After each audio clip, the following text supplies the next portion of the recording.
วหน้ามือทัวหัวตาแต่สองมือกำปืนยืนจองเตรียมพร้อมหน้าที่พิทักษ์เพื่อปกปักภาษาพี่น้องเพื่อคนลาวทั้งพ้องเป็นเจ้าของดินแดนอาณาแนวนาดงนากะเว้าฮ้องเป็นเสียงนั้นร้องแผ่ดังก้องทั่วท้องนาภาฝูงนกสักคูนาจ่าเว้าสัตว์ตู้เขายังมีเห็นค่า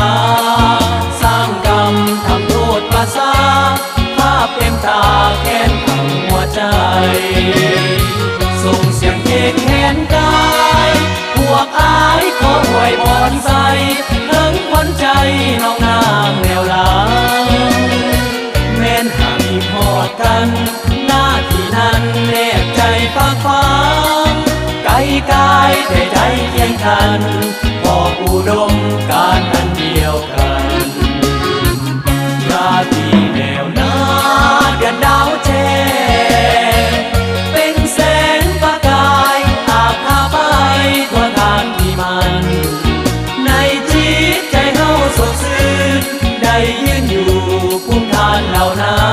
นเป็นเกียรติในป่าวัดการมอบสีวันเสิร์ชสู่ศาลา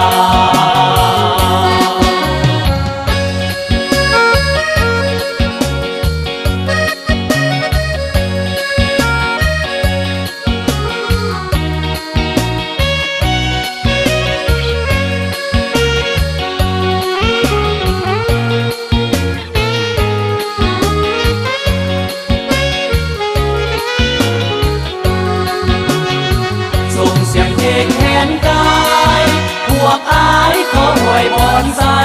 ถึงขวัญใจน้องนางแนวหลังแม้นหากมีพอดกันหน้าที่นั้นแนบใจฝากฟังไกลกายแต่ใจเคียงกันพออุดมการอันเดียวกัน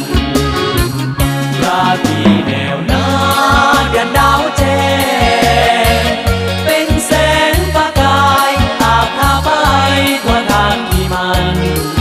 ในจิตใจเฮาสดชื่นได้ยืนอยู่ภูมิฐานเหล่านั้